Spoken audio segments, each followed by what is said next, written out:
Yes, yes. Welcome to the ancient world of tabletop games. I am Agamemnon from the historical documentary Time Bandits. This is a report from a fugitive.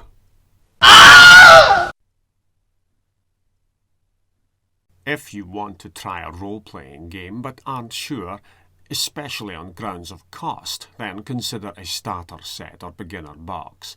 Here's Starfinder. It's Dungeons and Dragons in space. In other words, your science fiction setting has a hefty dose of fantasy fiction flowing through its high-tech veins. Lightsabers and life forms, Captain. In the case of Dungeons & Dragons, it's far cheaper to try the D&D starter set than it is to go all in on the 3 main rulebooks. Then you'll know if you like the game without breaking the bank. Pay £10 to £20 for the starter, but around £30 a rulebook for the full 3-course meal. Starfinder has one massive rulebook, and you can get by on that without purchasing additional supplements. Looking into Starfinder doesn't come with that great financial difference you see in D&D when choosing between starter material and full game. Shopping around, you can pick up the full rulebook for about £30, and the beginner box is available for roughly the same price. So why try the beginner box? It comes with goodies: dice, a short solo adventure, cardboard character tokens slotted into plastic bases, a multiplayer adventure. There's a map tied to that adventure. You'll get a feel for the game straight out of the box. In the previous video in this series about the first edition Pathfinder Beginner Box, I said the text in the Starfinder box was much the same, altered for the science fantasy setting. I have entirely different editions of rulebooks that carry near identical swathes of text in them, Pendragon being one example. It's a bit cheap of paizo to go word for word from one box to the next at a distance of over half a decade, though admittedly there's a limit to what to say about how to play these games and how to run adventures. Different settings using similar game systems are, shockingly, similarly explained. There is additional material in the Starfinder box, however, and we'll get to that. The box layout is eerily familiar. Advertising on the side, a welcoming flyer introducing you to the game. This is double-sided, unlike the one in the Pathfinder box, and makes room for a list of components. That is a straight nod of the head to every decent board game out there. Show what's in the box on the back of the box, and provide as accurate a component list as you can on the inside. There's a bonus package, promotional items for the Paizo-themed Munchkin card games of Starfinder and Pathfinder. What to say of Munchkin? Head to the usual gaming venue. There's no role-playing game that week. Slap out a box of Munchkin and poke fun at the RPG world and all its cliches. Munchkin is a quick, hour-long, 5-minute game. That's as much as you need to know. These are the only Munchkin cards beneath my roof, and they sneaked into the house under cover of Starfinder. I think that's also as much as you need to know. For reasons understood only by the gaming gods themselves, these cards remain inexplicably sealed. Opening the pack would unleash a storm of bad die rolls upon the world. That is a fate too terrible to tempt, given my already notorious sewer-level history of bad rolls. The other flyer is full of advertising and points you in the direction of the science fantasy version of organised play, the Starfinder Society. This is the cloned sister version of the Pathfinder Society. Can't find a way to turn your friends into fellow players? Hit the internet and hook up with a local game network that allows you to carry your character from one group to another. Outfits like that depend on the game masters and the unusual crowd that might one day turn into the usual crowd. You'll have an experience. The goodness or badness of that experience is up to you and those you roll with. Oh look, more dice. These are of the same standard as those in the Pathfinder box. I didn't need more dice. You'll never need more dice. It's propaganda on behalf of the wicked dice cartels to suppose for a moment that you'll need more dice. Having just exposed their plans for ultra-dimensional domination, I'll now fall prey to the ghastly schemes of the evil intergalactic dice cartels. If I'm found crushed beneath a suspiciously regular 20-sided boulder, don't believe it's an accident. The bag of Starfinder pawn bases comes with a yellow base, I have a few of those from boxed pawn sets sold with a selection of bases. Given the difficulty of buying Starfinder pawn bases, I went after Pathfinder base packs instead, even though the Starfinder packs have that one extra base. Availability on this side of the Atlantic is still patchy, though improves with the changing seasons. It's the difference between going after a Pathfinder pack for under a tenner and the Starfinder one for over a tenner. A fiddly choice, just to pick up that extra yellow base. Shop around. You don't need plastic bases for those cardboard pawns. For cheapness, just use dough, dyed field grey in the blood of your demonic enemies.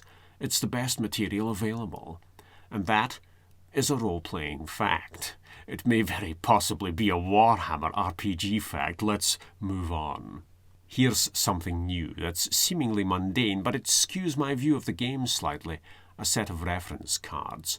The Starfinder screen is sold separately and follows the trend of art on the outside and reference materials on the inside. Speaking from the experience of gaming in low-light and no-light venues, the usefulness of reference notes printed on the outside of a game screen depends on several important factors. Distance from screen, power of overhead lighting, and whether or not the players can be asked reading. And so, the addition of these official player reference cards is a good thing for beginners and veterans alike. Better to have art on the outside of the screen to aid in generating game atmosphere than notes that no one checks out. But why does the inclusion of reference cards skew my perception of the game? 6 cards are in the box. I suspect that's a manufacturing decision. Avoid leaving a blank space on a card sheet when at the printers. Looking back at the Pathfinder box, the recommended number of players is 2 to 5, 1 person running the game and 4 people running player characters. Adding a science fiction element to a fantasy setting bumps the player count up, I see. It's 2 to 7 for Starfinder, 1 person managing the game and up to 6 people running player characters. That's why there are 6 reference cards in the box. Staring at the cards, I wondered if 5 were for player characters and 1 was for the game master. That made me reach for the boxes to double-check player count. Player count depends on 2 things. Firstly, who turned up to play the game? That's a quantity problem. Secondly, experience. That's a quality problem. It's better to run smaller games for beginner players. Experienced players can handle games containing many participants. They can handle the prospect. Doesn't mean they will. From my experience, I'd say there were plenty of adventures featuring 1 player who turned up for the game. I ran the game anyway. Those games were, without exception, exceptional. In terms of using a house as a venue, I don't think anyone rose over hosting 8 in a crowd, host included, and those were rare crowds. At a gaming club, based on number of tables crammed together and stacks of seats spread out to accommodate a sudden influx of bodies carrying dice with them, you can reach the lofty, near ungovernable heights of 20 players or more, though I never featured in a game with more than 15 at the utmost. My recommendation is 1 person running the game and 4 people playing. Yes, you can get into situations with 2 people running the game, but those are specialised adventures and needn't concern beginner players. Why would your Pathfinder box carry a recommendation of up to 5 players, while the space version of the game jumps up to 7? Research on player numbers down the years, perhaps. A blatant attempt to sell more products to more potential customers. Anyway, the right number of players for a role-playing game is the number of players who turned up. The bulk of this box is eerily similar to the Pathfinder version. There are differences. Here the Hero's Handbook is for more than 1 hero. The Pathfinder version is for 1 hero. In Dungeons & Dragons, the first player's handbook had no apostrophe, indicating it was perhaps a handbook for players and not a handbook possessed by 1 player. Nurses will tell you that Doctor's Lounge requires no apostrophe, as that is what doctors do, given that nurses handle all the real work. The 2nd edition of D&D carries an apostrophe and something more. Generally, books don't carry age recommendations on them. Boxed sets of rulebooks tend to have age ranges printed on them. I am shocked to discover that for a time, the hardback Advanced Dungeons & Dragons rulebooks carried an age-based cover advisory. This was definitely in response to the satanic panic aimed at aspects of life with the potential for naughtiness in general and versus Dungeons & Dragons specifically. I don't have physical copies of these earlier rulebooks in my possession, and so I overlooked this detail, but there it is. Advanced Dungeons & Dragons is for those aged 10 and up, and that's 2nd edition. The streamlined 5th edition of the game requires a more mature audience of 12 plus now, it seems. Placing a legal fig leaf of 10 plus in a rulebook was a way of burying the satanic panic in the past of the early 80s when mazes and monsters had TV screens. 2nd edition came out in 1989. I'm sure a lot of thought goes into this. A lot of text certainly goes into this book. The Starfinder Hero's Handbook is very close to the Pathfinder version, but clocks in at an extra 30 pages of material. What's different? The addition of pages and pages of science fantasy equipment for the most part, setting and background, and a few other things. The Hero's Handbook and Game Master's Handbook both guide gamers through the tricky Death Star trench of entering the hobby through a science fantasy setting. Look, zappy blasty weapons, starships, and space goblins. I applaud the Hero's Handbook for opening with a solo adventure, and I applaud the Game Master's Handbook for starting with a multiplayer adventure. If there's a flaw to any of this, it lies in a galaxy-wide screw-up on the presentation front. This. White text on an orange background against a backdrop of white text on a blue background. This has to just fucking die. Here's what I expect to see in a 2nd edition of the game. Readable text. Holy fucking eye strain, Batman. Pathfinder. Let's do white text on an orange background or orange text on a white background. Starfinder. Hold my pan-galactic gargle blaster. This obsession, this mania, this folly, using white text on a black background to convey a science fiction atmosphere should be banned from board game and role-playing game rulebooks.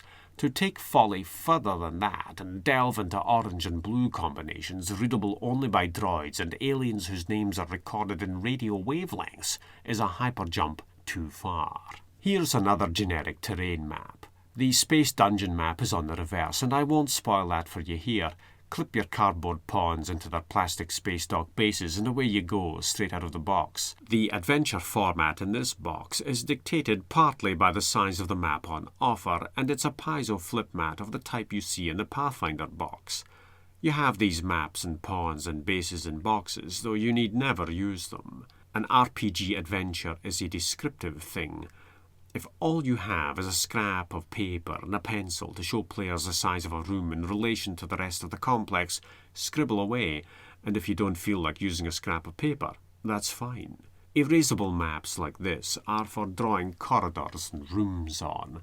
The first Starfinder campaign series, or adventure path, features a ship called the Sunrise Maiden, and that was made available as a flip mat. So you can mix and match between generic terrain to draw on and specific locations, again if you feel like doing that. All figures and floor plans are optional in this hobby. I'll step away from cardboard pawns and maps to talk about characters. The beginner box houses blank character sheets for your own creations. Alternatively, there are pre-generated characters. These ones don't suffer from the Pathfinder setup of orange text on a white background. And yes, there are more of them than you'll find in the corresponding Pathfinder box. The science fantasy setting throws more starting professions at you, and instead of choosing a fighter, a wizard, a cleric, or a thief, cough cough, a rogue, you'll opt for the envoy, a mystic, the operative, the mechanic, the soldier, or the technomancer. This array of initial pre-made choices screams something loud and clear. Starfinder is whatever the hell you want it to be. The game is a kit for creating your favourite bits from science fiction and fantasy. Adopt and reject whatever you think you need to. These named characters are iconic in the sense that Paizo takes the characters on the cover of the game and provides a history for them, and then the company slaps the term iconic on those particular creations. The word iconic appears on these figures depicting the exact characters. Iconic heroes, set 1 and set 2. They aren't required for play, of course, and I picked these packs up at a considerable saving, of course. Why say that? The product reference number in the top right of these packs reads NJD, which stands for Ninja Division, who entered into a raging shitshow of a deal with Paizo to produce Starfinder miniatures. I expect to make a video about that. Anyway, there's the Sunrise Maiden again. If you buy figures or pawns, consider transportable storage for them. There are many options. I plumped for folders with easy visual access to the playing pieces. If you are fresh to gaming, you might as well try the Starfinder Beginner Box. It gives a feel for the game without having to wade through a rulebook the size of a small moon. Price-wise, full rulebook matches the cost of the Beginner Box, but the rulebook has no starting adventure. Always a mark against a game. You will have to buckle up and take the colour mismatched design choices on the chin in a flurry of blows that'll leave your eyeballs reeling when you tackle the Beginner Box. I don't think Paizo had Wookiees in mind when they designed her.